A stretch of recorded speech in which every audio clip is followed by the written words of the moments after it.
On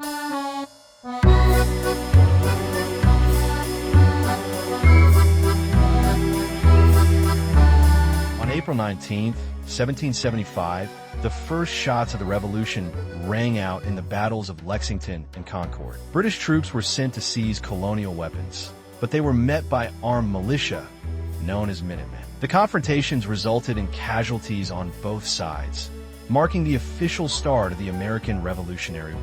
After the initial battles, the Second Continental Congress convened in 1775, taking bold steps towards self-governance. They appointed George Washington as the commander of the newly formed Continental Army. The war had officially begun, but many colonists still hoped for reconciliation with Britain. However, King George III rejected their appeals, declaring the colonies in full rebellion. One of the most significant moments in the Revolution came on July 4, 1776, when the Continental Congress adopted the Declaration of Independence, primarily authored by Thomas Jefferson. This document not only severed political ties with Britain, but also laid the foundation for democratic ideals, declaring that all men are created equal and that governments derive their power from the consent of the governed. Despite this bold declaration, victory was far from guaranteed. The British Army was the most powerful in the world, well-trained and well-equipped. In contrast,